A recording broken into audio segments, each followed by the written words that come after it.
Ali bin Abi Talib radhiyallahu anhu, akhir khulafa ar-Rashidin, or Hasan bin Ali bin Abi Talib, the last of highly quoted Caliph. My name is AMALIA SYUHADA binti AZMI.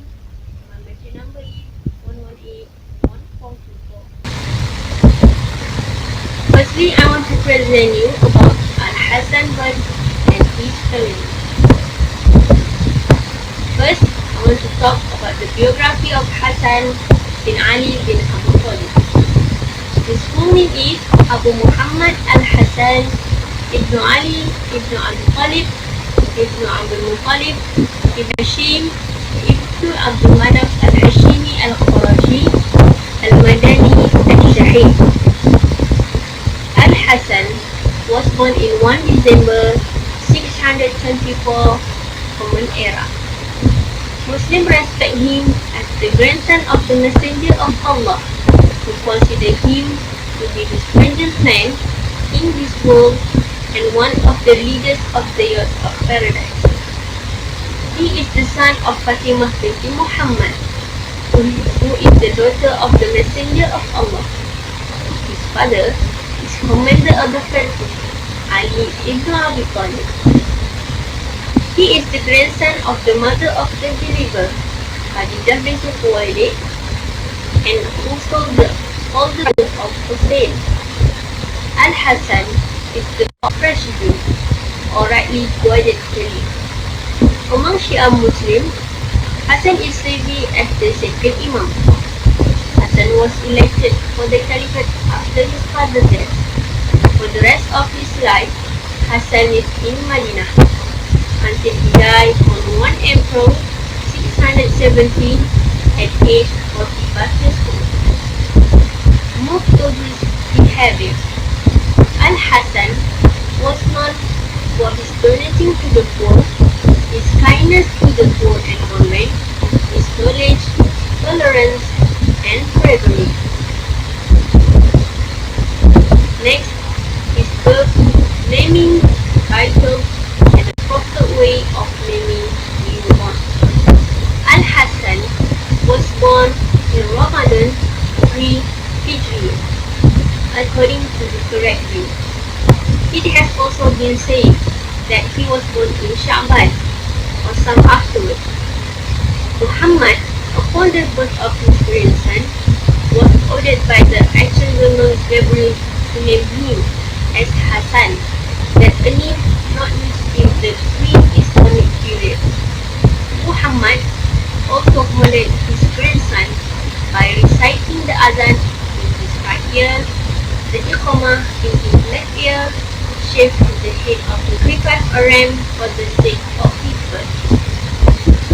Next, move to his name. Historians state that among Al-Hasan's wives were first Khawlah al-Fizariya, second Jaddah binti al-Ashad, third Aisha al-Khatamiyah, fourth Isha bin Talha ibn Ubaidillah al-Salimi, fifth Bashir bin Abdi Mas'ud al-Ansari, sixth Hind binti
in the last term of the throne.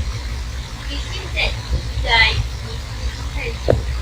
He sternly rejects the claim of the extremists and liars who certainly thought his alleged that Umar struck Fatima while she was pregnant with Hassan and caused her to carry his weight.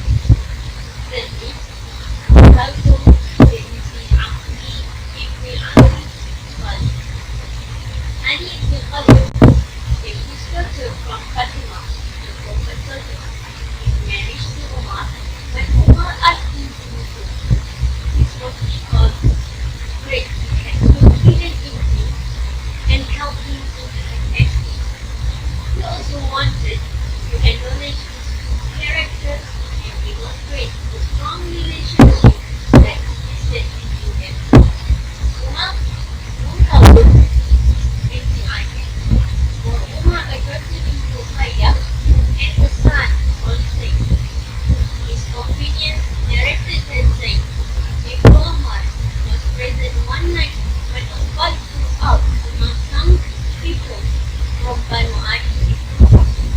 Zayd went out to counsel them and he received a blow to the head that killed him. His mother was unconscious. His grief also died with him. Kaltum and his son Zayd came to Umar were looking at the same time. Their funeral prayer was offered by Abdullah ibn Umar ibn al-Khattab.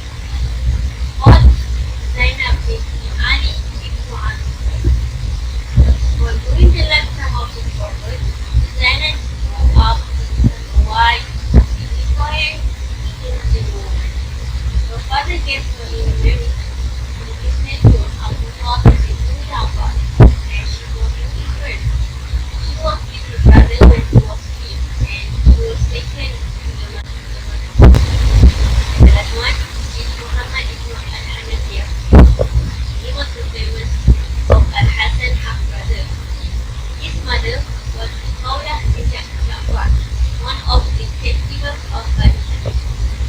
He was a strong and wise man, a man of virtue and courage, and a devoted worshipper of God.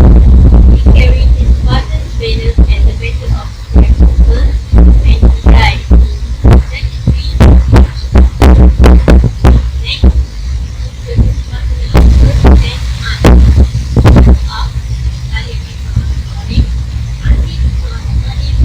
Jafar ibn Abi Talib, Ali ibn Abi Talib, Uthman ibn Abi Talib, and Imam, Hassan's uncle and aunt, Su'a, Al-Qasim, Ibrahim, Al-Qasim ibn Bakar, Musa, Zainab, Ruqayya, Al-Hasan, Al-Rasul, and My name is Izyan binti ISMAIL, matric number 1181436. Next, proceed to the life of Al-Hasan under the first four caliphs. Al-Hasan is one of the guards defending Uthman bin Affan during his assassination, and also a participant in the battles of Siffin, Nahrawan, and Jamal. Sayyidina Ali's justification for the succession of Hassan. Sayyidina Ali had apparently failed to nominate a successor before he died, and he reportedly expressed his idea that only the Prophet's paid were entitled to rule the community, and he had also appointed Hassan as his inheritor, and must have been the obvious choice, as he would eventually be chosen by the people to be the next Caliph. My name is Siti KHALIDAH binti Zulkifli. My matric number 1181423.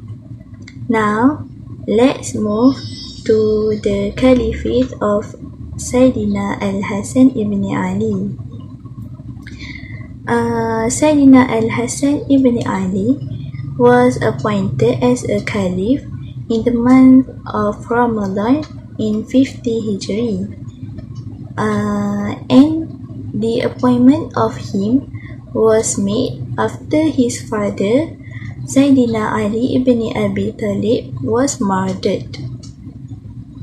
At that time, Sayyidina Ali ibn Abi Talib did not select anyone to replace him as a caliph after him, as many other people choose Al-Hasan to succeed his father. Based on several reports that I have mentioned it in our assignment, it can be concluded that Al-Hasan began to open the way for the peace after the appointment of Caliph immediately. Next, during the Caliphate of Sayyidina Al-Hasan. During the reign of Al-Hasan, Muawiyah bin Abi Sufyan always did disturbance to his caliphate and various things he did in order to obtain the power of caliphate from Al-Hasan to fall into his hands. And it caused many people were killed on both sides due to an attack that happened between them. After that event, Muawiyah bin Abi Sufyan sent his messengers consisting of Abdullah bin Amir and Abdul Rahman bin Samurah to tell Sayyidina Al-Hasan about the reconciliation offered by Muawiyah. For your information, Abdullah bin Amir is actually a former ruler of Basra during the Caliphate of Osman. Al-Hasan accepted the offer as a prevention of disputes and bloodshed among Muslims, and he sent Amr bin Salama al-Hamdani and Muhammad bin al-Ash'ad al-Kindi in order to convey his own opinion, and he also want to get the permission of Muawiyah offer. After that, after Muawiyah read the Al-Hasan letter, he handed a letter to Al-Hasan given by Al-Hasan messenger. Sayyidina Hasan, who is a soft-hearted person, and he also wants to see the Muslim to be united under one leader, answered the letter by demanding the security for everyone. He also wrote a letter for Muawiyah, witnessed by Abdullah bin Haris and Amr bin Salama, and it was delivered by Abdullah al-Haris. At the first place, Muawiyah agreed with all conditions mentioned by Sayyidina Hasan because Muawiyah assumed that the terms were two not important things for him. Therefore, after that, Muawiyah bin Abi Sufyan has pushed the whole contract of Sayyidina Al-Hasan, especially towards Ahlul Bayt, by committing various evil and treacherous.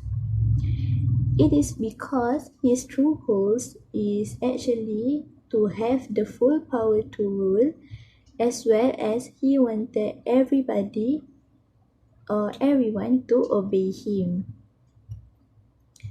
Lastly, the last part is the transition of power of the Caliphate.